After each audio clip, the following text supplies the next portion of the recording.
momento de cine reflexión, cuando terminemos la película, los que queráis, no abandonéis la sala, cogerán el micro Hernán, también Nieves, y todos los que quieran ustedes pues pueden también participar en un pequeño coloquio en el que pueden preguntar aquello que deseen. Así que, nuevamente, muchísimas gracias. Nos vemos luego.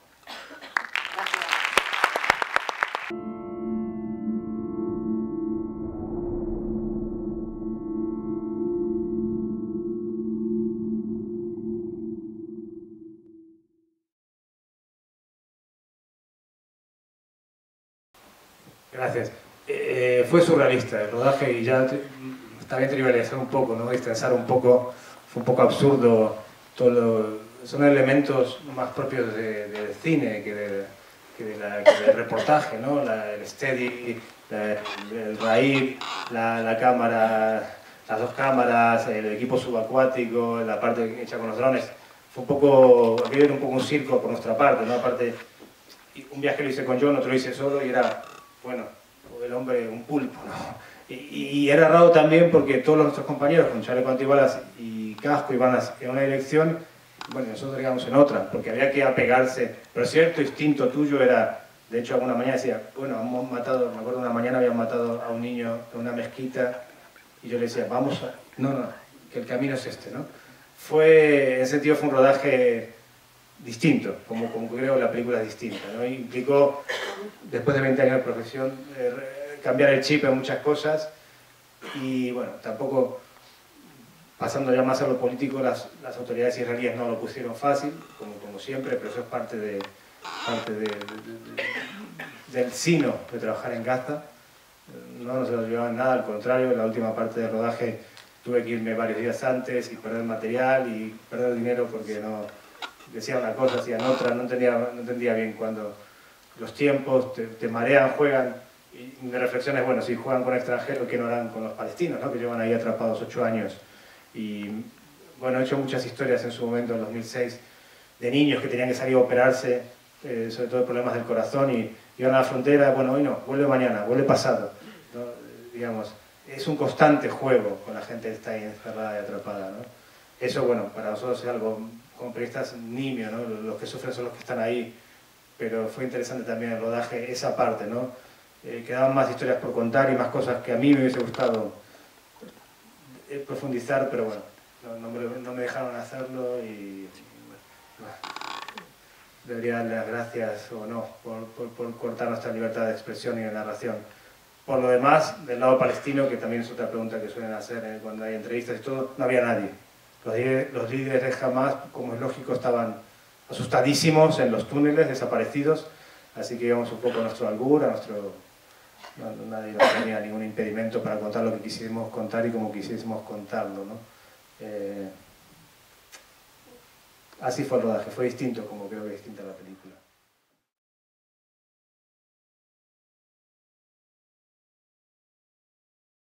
Vale, muchas gracias, me alegro que me tocara.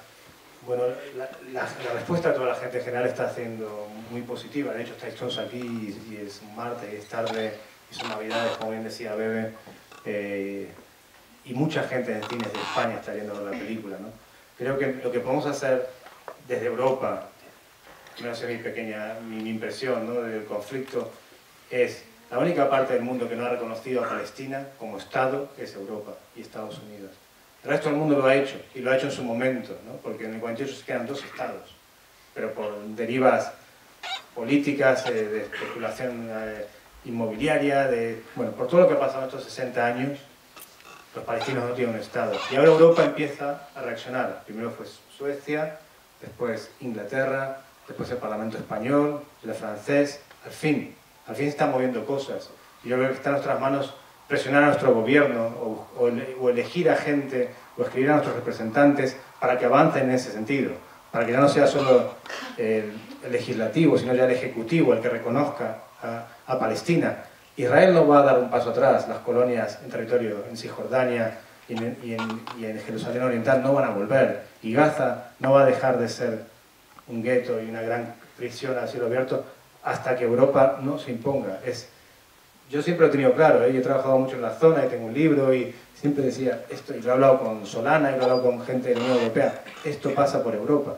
Europa tiene la llave, es el socio preferencial económico de Israel. Si se hiciera como se hizo con el apartheid en los años 80, se pusiera presión, sanciones, yo creo que la otra historia sería, si se deja que un país viole todas las normas, no sé cuántas resoluciones de la ONU, desde la 82, la 242, tantas resoluciones que dicen, señores, aquí hay dos estados, y para que se cree un estado palestino hay que sacar a los colonos israelíes del territorio palestino, para que ese 22% magro que les quedó a los palestinos de su Palestina natal, al menos puedan tener un estado viable, que se comunique Cisjordania y Gaza, y se levante el bloqueo de Gaza, y puedan manejar sus propias fronteras. La seguridad está visto que es una excusa, que aquí, que en Cisjordania llevan años sin que pase nada, pero no se ha sacado una sola colonia, ¿no? Entonces, hay un gran movimiento inmobiliario, bueno, es un tema muy complejo, también de gente muy fanática, de intereses políticos, de intereses armamentísticos, pero todo eso no se desactiva hasta que se ponga un contrapeso, si no, Israel seguirá haciendo lo que quiere.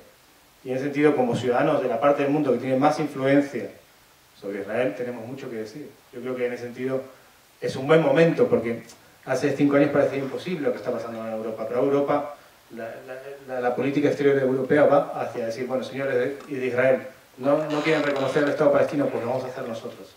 Porque esta gente merece tener un país y merece llevar las riendas de su propio destino, no llevar 8 años encerrados como animales en una prisión que es realmente desgarrador.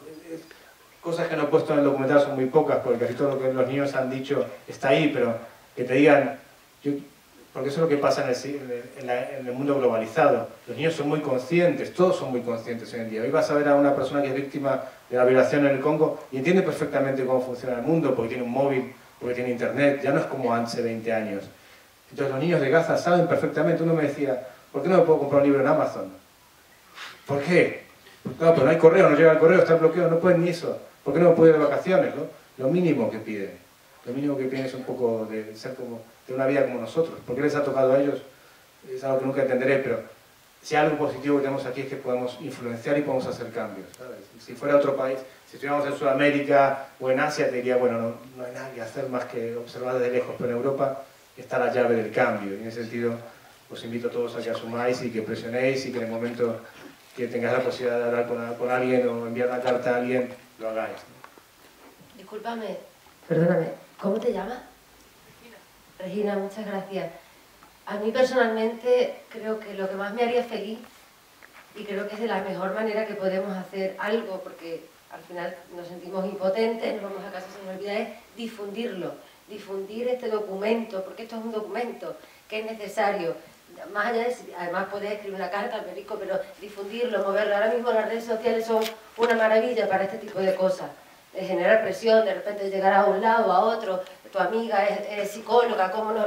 Por favor, difundirlo todo lo que podáis, ¿sabes? Animar a la gente a que lo vea, a que le dé una oportunidad y lo escuche, a tu amiga de Australia, al otro a tu amigo de Holanda, a tu amigo de aquí al lado, difundirlo todo lo que podáis, por favor, os lo pido. Gracias. Eso sí, gracias.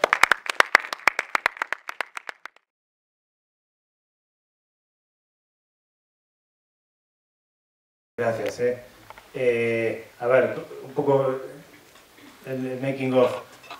Yo tengo un productor local que se llama Kayet Hamad, que está en los títulos, y desde México ya hablo con él y digo, Kayet, búscame 10 niños. Y cada niño que hable de una problemática distinta de Gaza.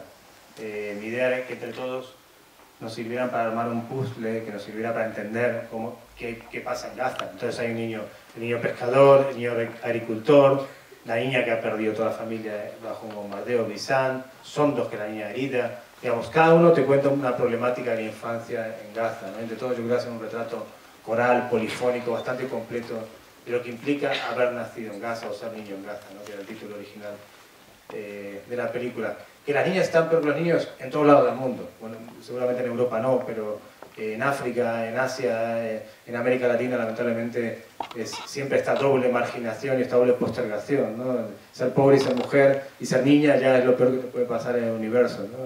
En nuestro mundo. Y en Gaza no deja de ser así, ¿no? Es duro, sobre todo porque si hay muy pocas posibilidades laborales y menos hay para las niñas, si hay pocas posibilidades de estudiar, menos hay para las niñas. Es una pena porque en una sociedad, la gazatí y sobre todo la palestina, muy de la más educada de Oriente Próximo, de la más progresista, de las más abiertas, y lamentablemente con esta política de castigo colectivo constante lo que siempre se consigue es que la gente opte por los extremos, ¿no? y se cierren, y siempre sucede lo mismo, ¿no? Y es una pena, porque justamente en el progreso y en el encuentro entre los pueblos, desde una situación de igualdad y de bienestar económico, es muy difícil que surja una guerra, o surjan, esto no es una guerra, es una ofensiva militar, pero surjan disputas cuando todo el mundo está bien. Mi idea, siempre digo lo mismo, pero yo, 20 años de viajar por el mundo, he descubierto que primero que la gente se parece mucho y que el 99% de la gente quiere vivir en paz y tomarse su caña, ir a su trabajo, tener a su familia, jugar con sus niños, punto. Y lamentablemente al pueblo palestino se le niega eso desde hace 60 años y no hay excusa. Hay argumentos, hay mucho ruido. También por eso elegimos a los niños, ¿no? Digamos, yo ya he sufrido con el libro anterior amenazas de muerte y muchas presiones y que me vetaran en sitios, porque, bueno, pero digo, bueno, te voy a elegir también una voz que es incontestable, irrefutable, aquí nadie puede decir nada. Con mucho algunos críticos dirán, oh, no me gusta, o la gente dice, ¿por qué solo un lado? Fantástico, pero creo que es una voz súper legítima, súper contundente y potente. En medio de todo ese ruido de, bueno, este lanzó y tal, y siempre lo mismo, la prensa se intoxica, para que olvidemos que hay un pueblo que hace 60 años que no tiene patria y que no tiene Estado, digamos, y que un pueblo que se lo echó de sus casas y lo metió en guetos, y es una cuestión inexplicable, que no tiene lógica ni sentido, ni responde a la legalidad ni a la ética. Como no hay ni legalidad ni ética, lo que hace es mucho ruido. Y a mí me pareció que apelar a la voz de los niños era volver a una esencia, a un núcleo que a todos nos recuerda que sí, que no se cumplan las resoluciones de la ONU implica que haya niños que vivan así de esta manera, ¿no? Y sobre todo niñas, como bien dice esto, que son las que llevan en todos lados y en Gaza también la peor parte. Que al final fueran más niñas que niños fue un poco casual. Fueron rodajes muy rápidos, trabajamos muchas horas al día, la selección estaba muy bien, la verdad que todos eran muy articulados y hablaban de maravillas, y al final, bueno, creo que son 4 y 6, pero no hay tanta... no fue premeditado tampoco.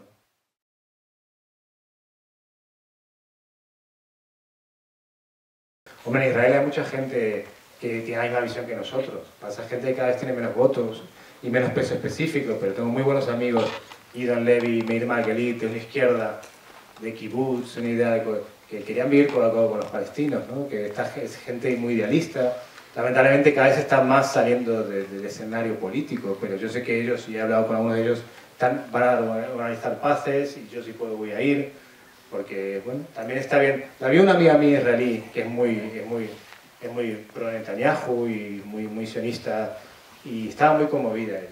Me dijo que bueno, que eso le había cambiado un poco la forma de ver las cosas, que por qué tenían que pasar esto, si quería la primera. Estaba muy impactada ella, ¿no? Como ha pasado una cosa, a ver, antes vivían juntos, y bien o mal, había muchas fricciones, primera intifada, las guerras, pero ahora es que se ha hecho el apartheid, el muro, y viven cada uno de un lado, y ya ni se conocen. Entonces es mucho más fácil de manipular que antes la historia. Ya los odios son mucho más atávicos y mucho más profundos, porque ya ni siquiera se ven las caras, ¿no? En lo que es Cisjordania, en lo que es Gaza. Entonces ha habido un gran cambio de lógica y ha llegado en los 90 mucha gente a Europa del Este, que es sin cultura democrática. Digamos, ha habido un gran cambio dentro del propio Israel. Entonces cada vez hay menos empatía, menos capacidad de ver al otro como un igual, ¿no? Pero mi idea, y lo he hablado con mis amigos de allí, que son intelectuales por los cuales siento una gran admiración, y son muy valientes porque ellos también sufren cada día por decir lo que piensan, lo que estamos hablando tú y yo aquí, o lo que yo estoy opinando, lo opinan ellos, y mucho más al extremo, son mucho más contundentes, ¿no? Gidon Levy escribe en Haaretz, Amir Haas también, tiene varios libros, Meir Marguerite es un israelí que va, y cuando van a demoler una casa, se encadena a una casa palestina, se encadena y va con sus chavales de la universidad, y es fuera de serie, ¿no? Y ellos están organizando algo, a ver si podemos hacer varios pases en Israel. Como digo, el ambiente está muy radicalizado, hay una ultraderecha y está muy complicado, pero bueno, creo que es importante también que se vea.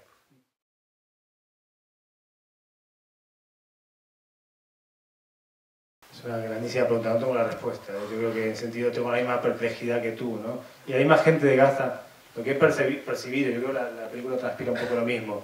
Más que odio, que lo que me sabe encontré mucha perplejidad, muchas preguntas sin responder, mucho por qué.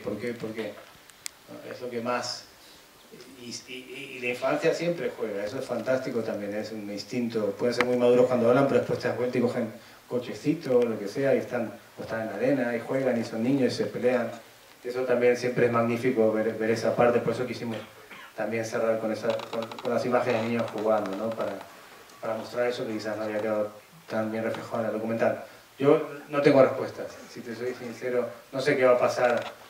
Te digo, mira, el primer país donde fui yo a trabajar fue Camboya, el año 92, se acababan de ir los vietnamitas, habían sufrido los Khmeres Rojos en el 75, después de la invasión vietnamita, un pueblo que de pronto de 8 millones, 1,5 millones murieron en los campos, se vació Phnom Penh, y lo que veías es gente ausente, gente muy traumatizada, ¿no? Era un pueblo triste. Quizás los palestinos sean así, no sé. No sé qué augurar para estos niños en el futuro, que si curarán el trauma o si vivirán con él toda la vida, o no sé cómo se vuelve de que te cae una bomba y te mata a toda tu familia, no sé. Que nos queda tan lejos, ¿no? Tenemos tanta suerte y es tan difícil empatizar con eso. La película lo intenta, pero como decía la señora muy bien, acertadamente habrá que volver en 10 años y ver, que nos cuenten ellos qué ha pasado con esos traumas, esas heridas, que era lo único que quería mostrar la película. Más allá de la guerra y la bomba, era esa herida que se estaba creando en ellos y cómo se enfrentaban y cómo la reflexionaban y la vivían.